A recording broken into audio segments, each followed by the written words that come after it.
Hi! Masaganang buhay at magandang araw po sa inyong lahat. Na-amaze po ako sa aking mga tanim na talong. 20 days old pa lang po yan nung mula ng aking may lipat tanim sa mga bote ng mineral water. Gaganda po nila. Napakalusog at pantay-pantay sila. Mga ilang araw na lamang siguro to, mga more or less, mga 1 month.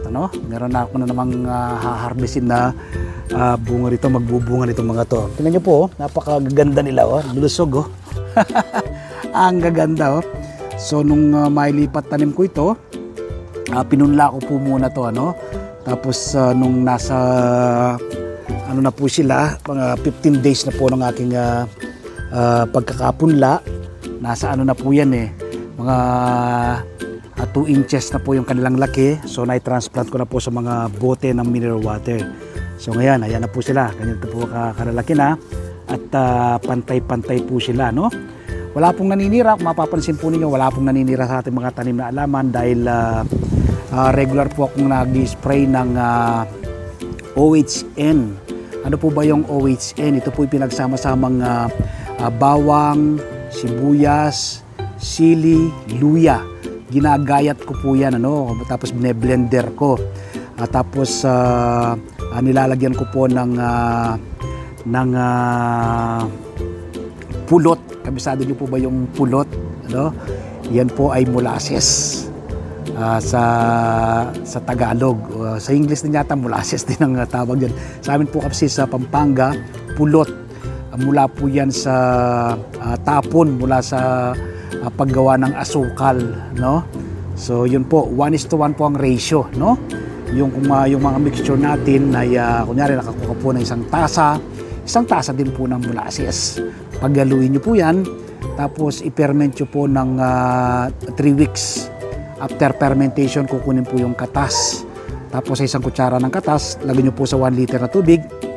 Once a week po mag-spray kayo sa yung mga tanim na halaman. Wala pong nalapit na insekto. Tingnan nyo po yung ating mga tanim na halaman. Ang gaganda, Talaga luntian po yung ating garden ngayon, Dito sa kabilang side ko po, yan natin niya po yung kabilang side ko. Ganda, So anyway, dito pa lang po tayo sa ating tanim na talong. Ipapakita ko po sa inyo, napakaganda po ng kanilang bulas. So yan po, yung mga pinagtamnan ko pong bote, bote ng mineral water. Tingnan niyo po natin mga tanim na talong. Pantay-pantay po yung laki nila. Yan, ang ganda, lusog. So, simpleng-simpleng alagaan lang po yung talong at napakadali pong patubuin. Yan. Ating mga tanim na talong sa mga bote ng mineral water kasama po ng iba kong mga tanim na halaman dyan. Yan po, ating garden. Yan. Ang seeds po nito, binili ko po sa Ace Hardware. Ito pong ating talong na ito, ipinunla muna natin. Pagkakapunla, ito tinransplant po natin sa mga bote ng mineral water. Kung wala po kayong enough space sa Metro Manila kayo nakatira, ito pong ganitong pamamaraan ay pwede nyo pong gayain.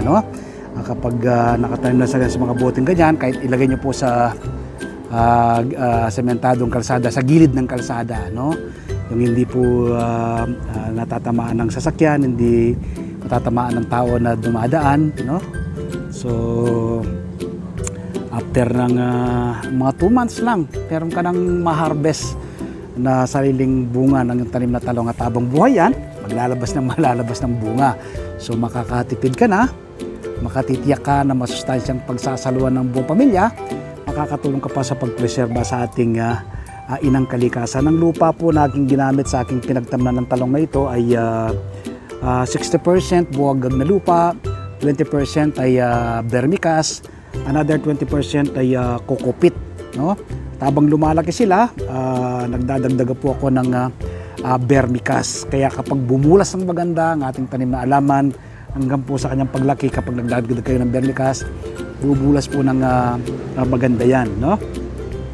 Ayan, katulad po ng ating mga talong. Tingnan po, green na green, no? Tapos ang tataba po ng kanilang mga stem. So tiyak po magbibigay sa akin to ng maraming bunga. Ito lang, sobra-sobra na po sa aming pangangailangan to, no? Makakapag-share pa tayo sa mga kapitbahay natin kapag may mga bunga na yan. Bawat isa dyan, pwedeng maglabas po ng hanggang 20 bunga, no? Bawat isa dyan, pwede ka pong harvest ng marami. So, magtanim din po kayo ng inyong sariling pagkain. Ako po, napaka-busy tao, pero nagagawa po natin ng magtanim ng ganito.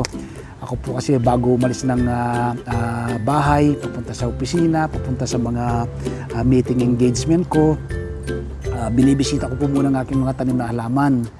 Tapos pagdating ko kahit gabi na, no, binibisita ko pa rin po sila. Kasi minsan kapag hindi mo binibisita yan, meron na palang mga insekto na sumasalakay, no, kagaya po ng mga uod, mga fruit fly.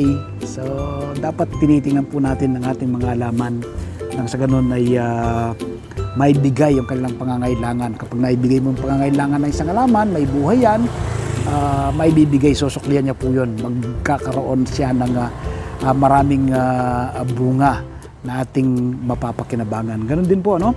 Yung mga halaman ay kinakausap ko rin po yan. Siyempre, hindi lang sumasagot yan, pero may buhay yan.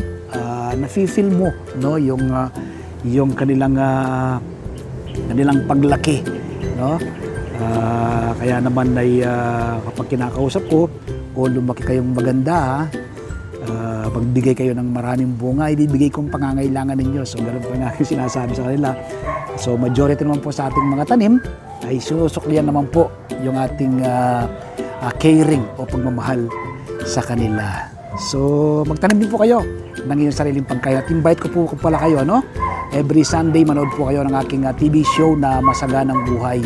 Napapanood po yan sa 1PH Signal TV, Channel 1 ng TV5. Napapanood po sa RPTV, YouTube at Facebook. Alas 7 po hanggang alas 8 ng umaga. Tuwing araw naman po ng Martes, umaga po kayo ng kopya ng Filipino Star ngayon. Meron po akong column dyan, isinusulat ko po rito ang iba't ibang do-it-yourself tips at iba pang sekreto sa pagsasaka. At siyempre po, nagbabahagi rin po tayo ng kaalaman sa pagtatanim ng iba't ibang uri ng halaman sa aking Facebook page, Facebook profile, TikTok, at sa aking YouTube channel. Ano? Yung hindi pa po pala nakasubscribe sa ating YouTube channel, mag-subscribe na po kayo. Like and share nyo rin po. Ano? I-click nyo po yung bell button, notification bell, nang sa ganon ay updated po kayo. No? Kapag may magabagong video upload, video tutorial, upang may share ko po sa inyo ang pahiram na talento ng ating Panginoon. So, 20 days old na talong napakaganda. Salamat po. Happy farming. God bless.